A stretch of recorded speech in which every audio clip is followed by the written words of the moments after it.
Chuck Yeager was one of the heroes of my youth. He was the first man to break the sound barrier, and he was a courageous fighter pilot. And there's a wonderful scene in the movie The Right Stuff.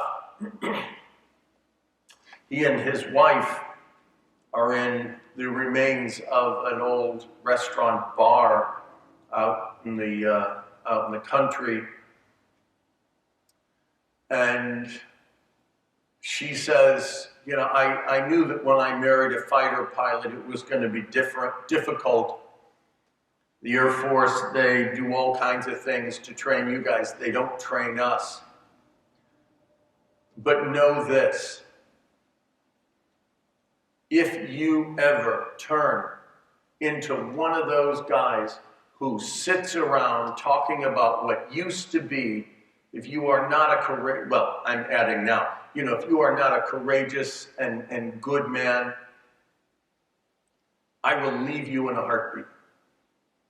And Chuck Yeager says, I'm not afraid of anything, but Gladys, I'm afraid of you. And she says, you are not afraid enough of me. Isn't that an interesting thing to say? The reason I'm reflecting on this is because in our first reading, they shall keep my name holy, they shall reverence the Holy One of Jacob, and be in awe of the God of Israel. Sometimes people say, oh, well, when it says, fear of the Lord, they mean awe. Like if you go to the Grand Canyon, you go, oh, this is awesome. But I can tell you, I'm afraid of heights. And if I go to the Grand Canyon, I'm going to stand way back because I'm afraid of heights. Awe is rather impersonal.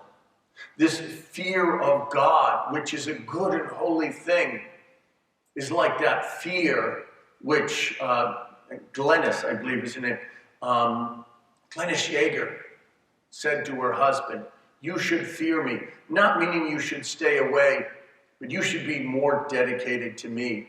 I'm going to push you to be a better person. And when we think of the fear of God and how awesome God is, that should draw us to him. That should make us want to deepen our relationship with him. What does Jesus say to these blind men in our gospel? He says, do you believe that I can do this? And then he cures them. He says, let it be done for you according to your faith.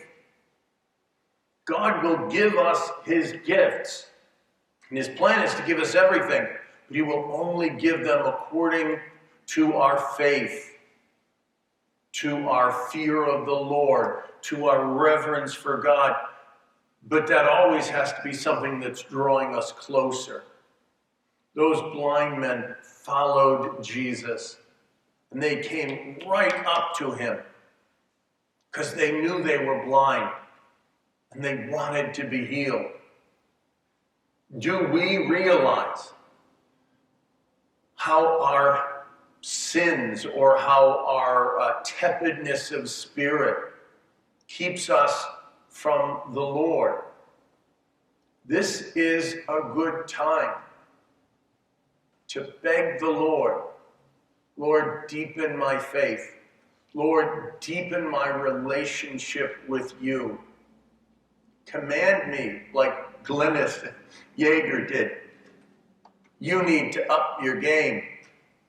You need to be closer to me. Ask God to say those same things to us, to draw us closer, to be on fire with his Spirit as we prepare for the second coming of Christ, the end of time. And as we will celebrate the first coming of Jesus in 3 weeks, but most importantly, that our hearts will be on fire with that love of God, which draws us closer to Him.